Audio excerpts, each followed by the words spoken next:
Thanks very much, David and Brendan. It's very useful. I particularly like the point about we must cooperate across the borders. International cooperation is really the solution that we've got to pursue. I'm particularly also concerned with trying to bring one of these war criminals somewhere in Britain, America, or NATO state, one of the leaders, to account in court for what they've done. I think if we can just get one, such as Blair or Obama or Bush or the head of NATO or anybody, charged, tried, convicted and punished for war crimes and what they've done, that will change the situation right across the world.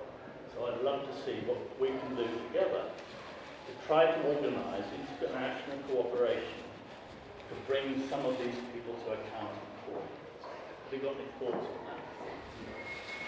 You know, the Spanish courts, against the resistance of the Spanish government and against the pressure of the U.S. government, are pursuing a case against top U.S. officials for the torture of Spaniards in Guantanamo, and need to be encouraged.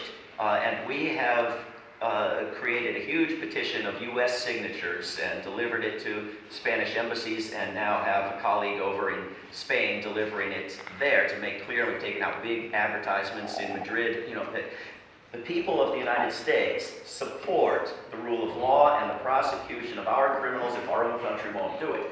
And there's no reason for people here not to support that potential action or beginning action in Spain. I also think that if Scotland leaves, and it feels like bringing to justice criminals from other countries, it might want to start with England, but the United States should be at or near the top of the list, and anywhere else that we can get jurisdiction. You know, I mean, we've got civil cases being pursued in the United States by Iraqi victims.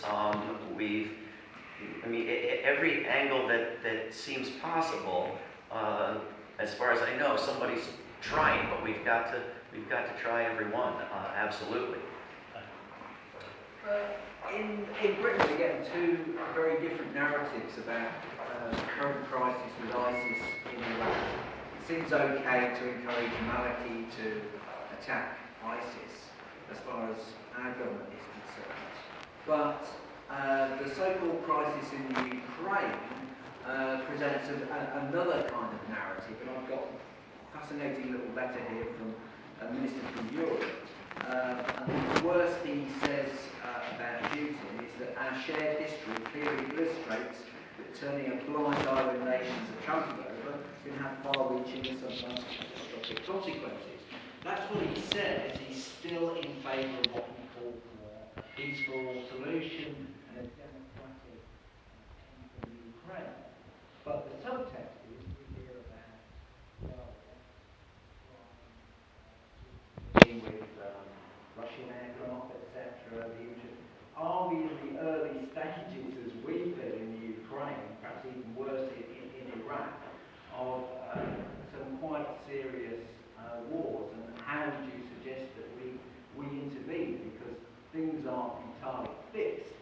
So perhaps at the opening of some of these crises, an intervention by the peace movement could change the direction of things. What would you recommend? Well, it obviously is far more dangerous, because there actually are nuclear weapons in Russia, unlike Iraq, where they do perfectly well there or not. I think, you know, Hillary Clinton has called Putin Hitler, which in the United States is just gives you license to say and do anything once you've identified someone as Hitler. We've been identifying like 80-some Hitlers over the past number of years.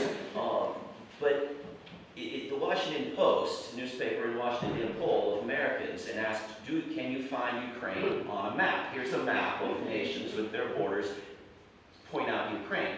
13% could find Ukraine.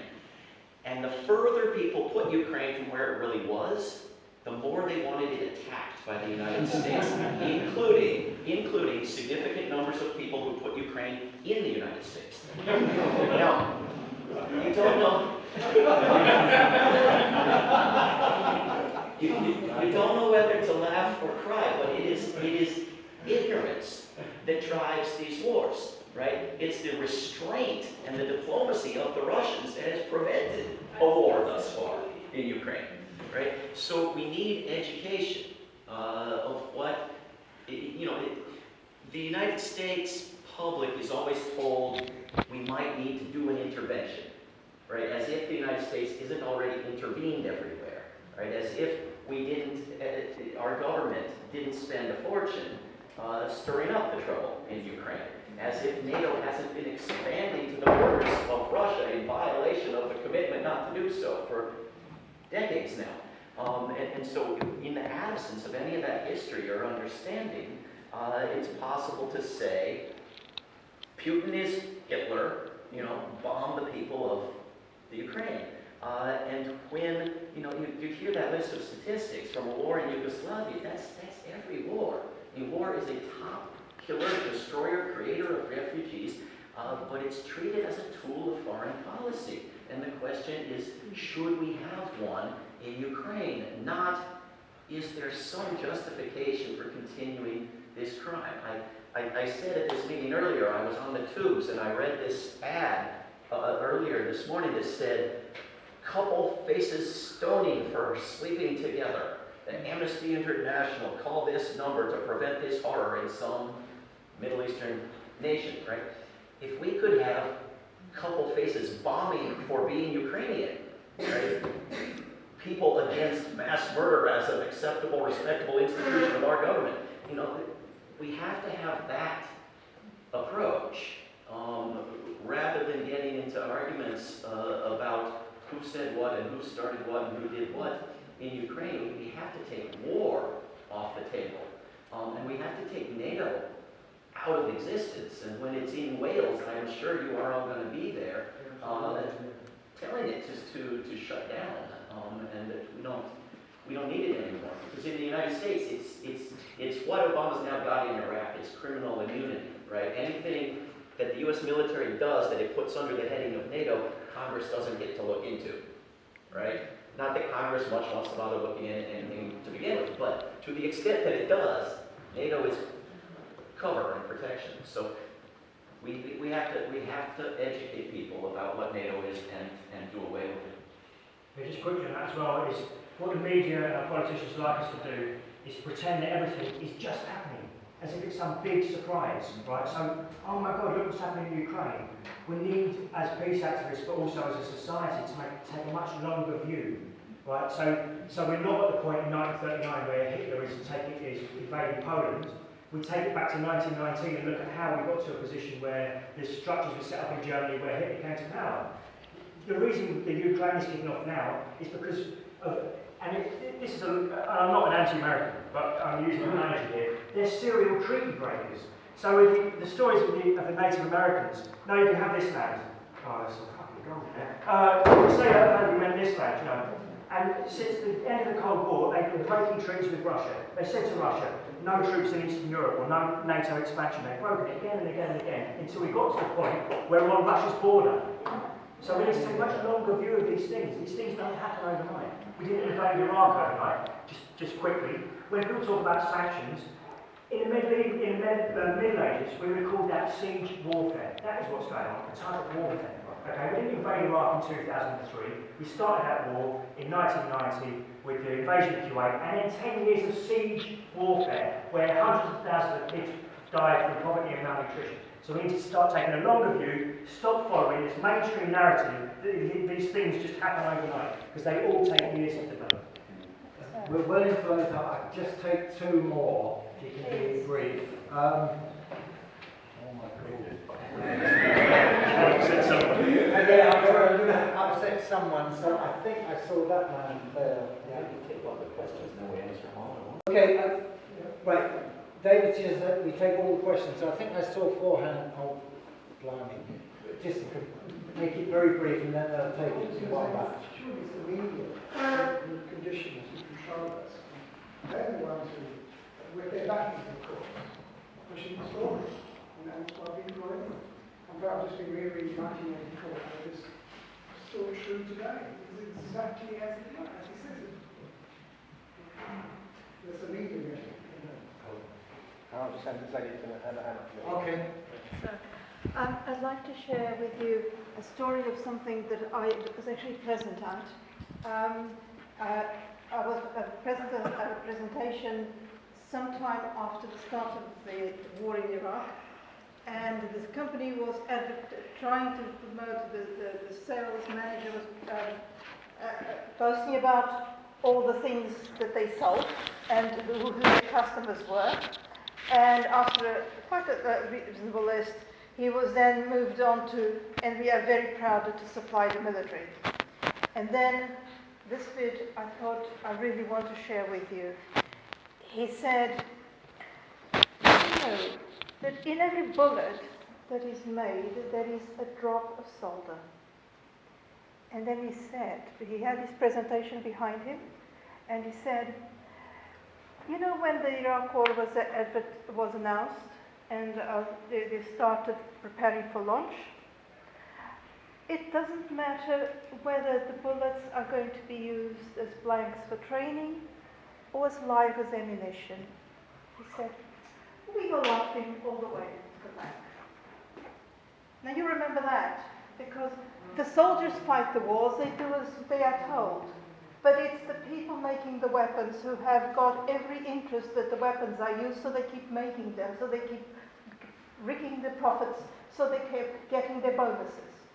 The real gods of war are not the soldiers or whatever, or even the politicians, is the industry of arms behind it that is laughing all the way to the bank.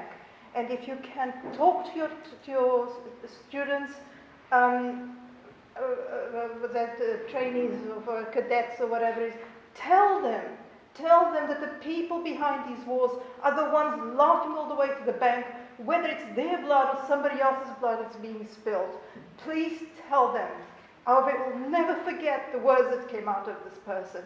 Laughing all the way to the bank is abominable. I'm sorry, I just had to share it with you. Let's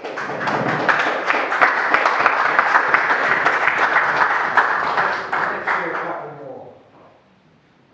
Yeah, there's an old saying which you all heard, first casualty of war is true. But in fact, it's not quite true because the lies come well before the start of the war. Almost all wars have started either with a false flag operation or a lie, including Vietnam, including the Spanish-American War, including World War II, with Operation Himmler, Gleiwitz, the Reichstag fire. All of this, for some reason, the anti-war movement doesn't use this extremely powerful tool of history in showing that virtually every war has been started with lies or false flag operations. And why they don't use it, they seem to shy away from it like the devil from Holy Order.